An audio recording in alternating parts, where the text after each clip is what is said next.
mungkin dari sisi pandangan hukum dagang internasional, apakah sebetulnya yang dilakukan oleh Biden ini bisa dikatakan sah begitu? Iya, memang kalau kita lihat ya, ini kan baru-baru ini ada kebijakan dari Joe Biden lah, Amerika Serikat untuk menerapkan beberapa tarif bea masuk atau import yang cukup tinggi ke China. Jadi kalau dilihat dari data yang ada, seberapa jauh produk barang Amerika Serikat ke China. Kita lihat dari sisi neracanya. Sekitar 6.817 triliun produk China yang diimport ke Amerika Serikat. Dan yang terkena dampak adalah sekitar 2.363 T. Jadi ini punya cukup dampak yang signifikan untuk produk China yang masuk ke Amerika Serikat. Ya kan? Nah, kalau dilihat memang kebijakan ini punya potensi untuk melanggar WTO rules. Karena kan memang spirit yang namanya hukum perdagangan internasional, tarif itu ya kalau bisa semakin lama semakin turun. Nah, kan tetapi kita lihat bahwa pelanggaran-pelanggaran yang kemungkinan akan dibalas oleh China, ini juga sebelumnya pernah mungkin dilakukan oleh China terhadap Amerika Serikat. Makanya pelanggaran most favored nation di GATT rules, lalu tarif binding, itu yang juga harus diperhatikan. Karena pasti WTO kan akan menjaga balancing antara Amerika Serikat dan China. Dan ini juga kita harus waspadai seberapa jauh efeknya. Nah, produk-produknya apa aja nih yang dinaikkan tarifnya? Electric vehicles atau kendaraan listrik itu menjadi kunci. Baja, aluminium, lalu yang berkaitan dengan sel surya, crane, ya kan? Nah, produk-produk itu yang juga menjadi bahan tarif yang cukup tinggi yang dikenakan oleh Amerika Serikat terhadap China, Mbak Ive.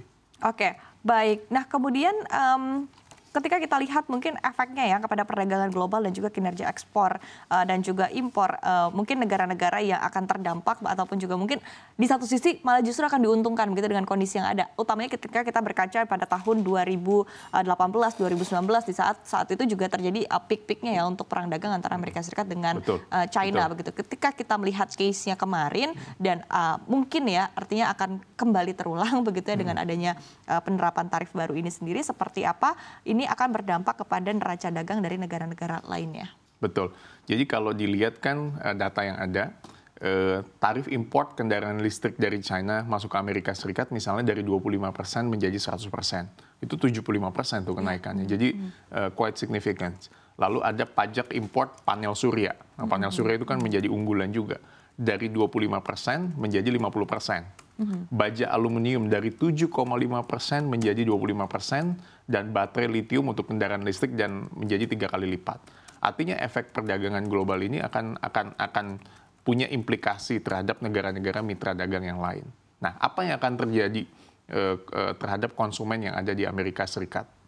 Mungkin saya melihat setidaknya ada tiga hal yang menimbulkan efek dagang.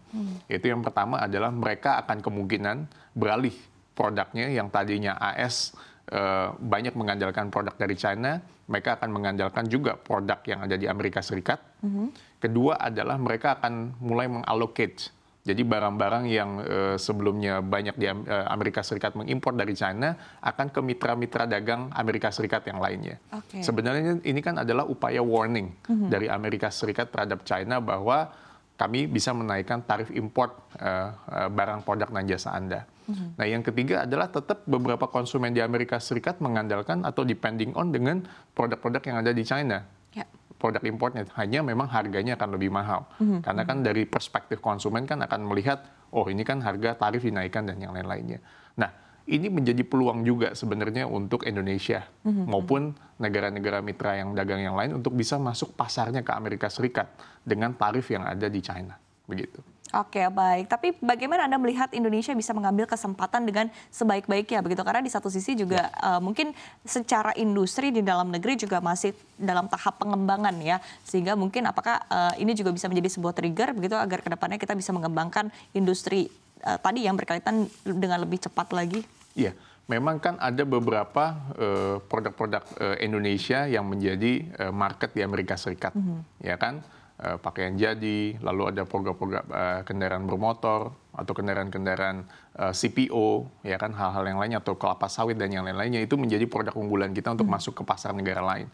Nah, artinya adalah produk ini bisa dimanfaatkan untuk Indonesia bisa masuk pasarnya ke Amerika Serikat. Nah, ini menjadi momentum sebetulnya. Jadi kita jangan hanya berfokus terhadap tarif barrier yang digunakan oleh Amerika Serikat terhadap China. Tetapi peluang apa Indonesia bisa memanfaatkan dari hal ini. Karena Indonesia kan base-nya kita kan non-blok. Negara yang tidak memihak blok barat dan blok timur. Jadi apapun pasar yang bisa masuk dan bisa tentu tidak mengganggu national interest di Indonesia, kita masuk aja. Nah, ini menjadi momentum menurut saya. Dan Indonesia bisa bermitra dengan negara-negara ASEAN yang lainnya untuk bisa masuk pasar barang dan jasanya ke negara lain. Karena jelas pasti, karena kan kita kan juga sekarang sedang ada kasus di WTO kan, berkaitan dengan ekspor, larangan ekspor biji nikel. Jadi WTO pasti juga tidak akan berdiam diri dengan adanya melihat ini. Jadi WTO melalui Dispute Settlement Body-nya atau DSB akan melihat seberapa jauh larangan ini melanggar prinsip-prinsip yang ada di dalam GATT atau WTO mengenai larangan sepihak dan yang lain-lainnya. Karena ini sebenarnya politik dagang balas-membalas sebenarnya antara Amerika Serikat dan China. Jadi I am fully agree dengan yang Ibu Ive sampaikan, Ibu, bahwa memang ini mengulangi kejadian yang sebelumnya. Jadi sebagai politik balas jasa antara Amerika Serikat, balas dagang antara Amerika Serikat dengan China. Gitu. Tapi ketika kita lihat sebelumnya begitu ya pada tahun 2018-2019 sebetulnya ini menjadi salah satu sentimen secara global ya bagi perdagangan secara keseluruhan begitu. Ketika kita lihat lagi terjadi di tahun ini, tahun 2024, which is sebetulnya ini tahun yang juga masih penuh dengan tantangan karena kita juga masih melihat seperti apa kebijakan dari bank-bank sentral, kemudian juga ini kan berpengaruh dari masa pandemi hingga saat ini juga masih belum kembali ke dalam tahap normal begitu. Apakah ini juga akan menjadi suatu sentimen tersendiri? Artinya juga it's a big deal untuk kondisi ekonomi saat ini? Iya, jadi kalau melihat kondisi saat ini, kita diuntungkan. Indonesia baru semalam menyelenggarakan WWF, World Water Forum. Dan itu penyelenggaranya menurut saya sukses lah. Dan untuk kebijakan ekonomi global, tentu yang tadi disampaikan tentu berimplikasi. Nah, hanya untuk Indonesia menurut saya bisa memanfaatkan momentum ini. Misalnya dengan diversifikasi pasar ekspor. Apa yang menjadi keunggulan Indonesia yang mungkin bisa masuk ke pasar Amerika Serikat dan negara Eropa lainnya itu bisa dimanfaatkan oleh kita. Yang kedua adalah kita tentu meningkatkan daya saingnya kita juga. Apa yang menjadi produk unggulannya di kita bisa masuk. Pengembangan infrastruktur apa yang kita bisa perbaiki untuk kita lakukan. Karena sekarang kan pemerintah berupaya untuk memperbaiki segala transportasi untuk mendukung hal ini semua. Ketiga adalah dengan kebijakan insentif ekspor, dengan insentif fiskal ataupun non-fiskal kepada eksportir. Tujuannya adalah supaya apa? Supaya banyak corporate atau perusahaan-perusahaan atau small medium enterprise UMKM bisa masuk pasarnya ke negara lain.